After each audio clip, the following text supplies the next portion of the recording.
Eh bien, shalom à tous, shalom à toutes. Bienvenue à notre énième épisode de notre temps de méditation intitulé 15 minutes avec la parole. Temps de qualité et d'exhortation, et c'est avec plaisir que je viens partager ce moment avec toi. Mais bien avant, nous rendons grâce à Dieu le Père au nom de notre Seigneur Jésus-Christ pour la vie de nos pères dans la foi qui nous donne le privilège de passer ce moment agréable avec vous. Nous rendons également grâce au Saint-Esprit qui demeure le maître de cette initiative, et nous prions, Saint-Esprit, que tu conduises encore ce temps, ce moment au nom de Jésus-Christ. Il faut dire que c'est suite à l'écoute d'un message intitulé « Occupe ta place dans l'Assemblée de Dieu » prêché en début du mois de mars par notre Père dans la foi, le pasteur Ivan Castanou, que je t'invite également à écouter. C'est inspiré par ce message que ce matin, mon exhortation va porter à te donner parmi tant d'autres 4 avantages de faire partie de l'Assemblée de Dieu. Alléluia.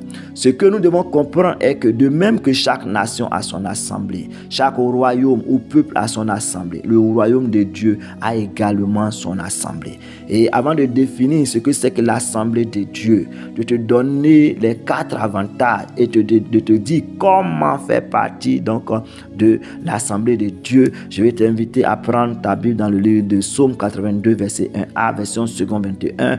Dieu se tient dans l'Assemblée de Dieu. Version Bible français courant, Dieu est là entouré de son conseil. Sur la méditation donc de ces 2 versions, nous comprenons que Dieu le Père a une assemblée appelée le conseil de Dieu. Et tout comme les gouvernements des nations tiennent conseil en secret pour voter des lois, prendre des décrets, des décisions, instaurer des initiatives.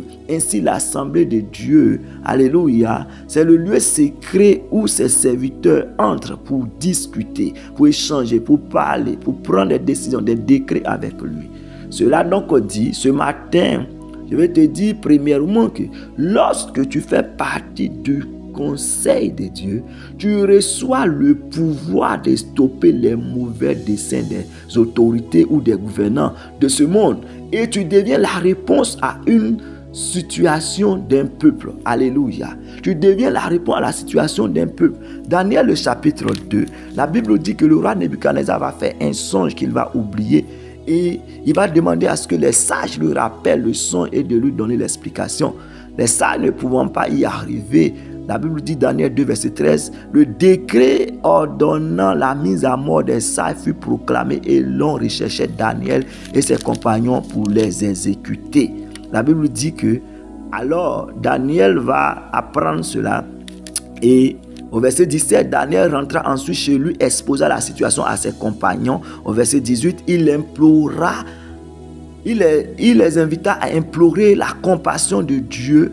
Et la Bible dit au verset 19, c'est alors que le secret fut révélé à Daniel dans une vision. Donc, lorsque le décret de mort, le faux dessein du roi est donné, Daniel et ses compagnons vont entrer dans le secret de Dieu, dans le conseil de Dieu. Et c'est là qu'ils vont donc obtenir la réponse à la situation, au décret du roi. Et ils vont stopper ce sale décret, ce mauvais décret, et ils vont sauver tout un peuple. Alléluia. Je prie que tu sois là, ta vie soit la réponse, oh bien-aimé, à plusieurs vies. Ta vie soit la réponse à plusieurs situations dans les nations au nom de Jésus. Que ta vie arrive à accorder la délivrance à plusieurs vies que le diable cherche à molester au nom de Jésus-Christ. Et deuxièmement, ce que j'ai envie de te dire, c'est que lorsque tu fais partie du conseil de Dieu, Dieu lui-même marche avec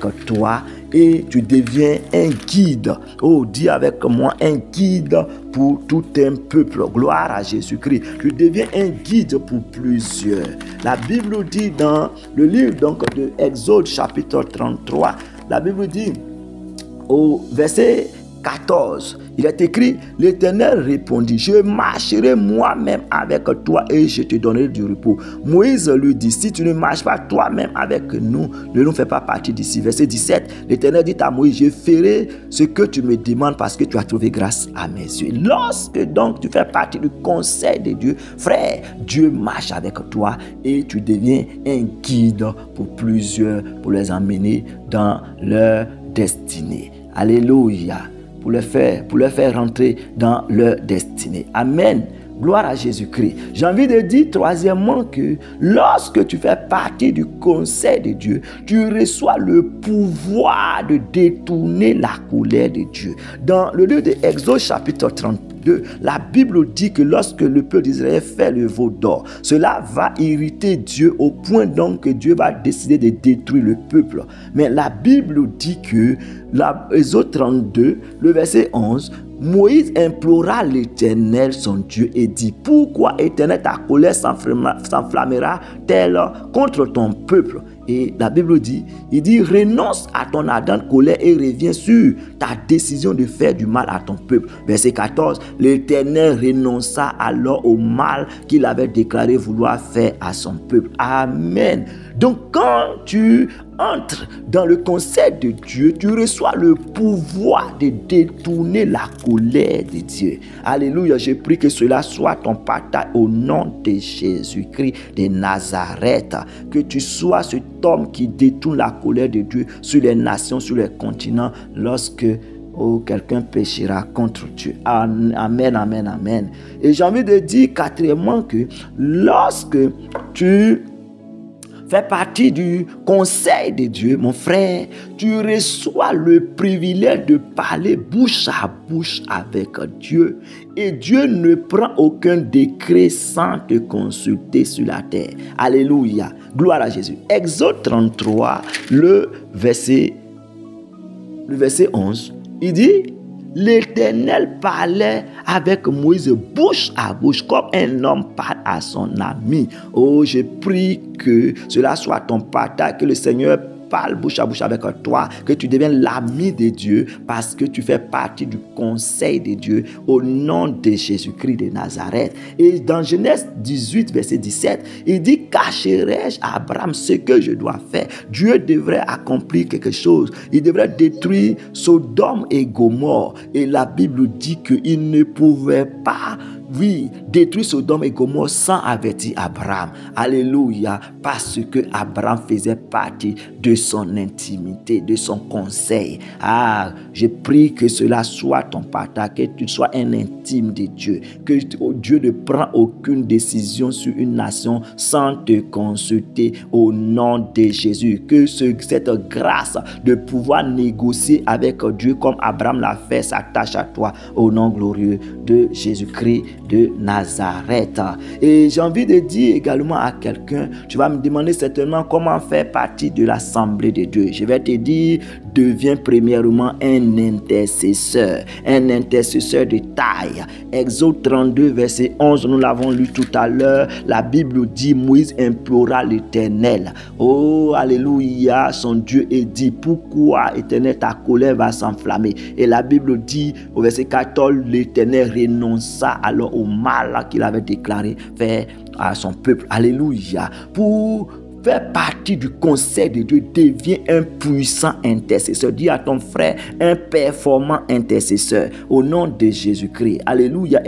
Ézéchiel 22, 30, il dit, je cherche parmi eux un homme qui élève un mur, qui se tienne à la brèche devant moi en faveur du pays pour que je ne le détruise pas. Dieu cherche des intercesseurs. Et ces intercesseurs-là, c'est dans son intime qu'il cherche, c'est dans son conseil qu'il recherche. Alléluia. C'est lui-même qui dit, je cherche parmi eux un homme.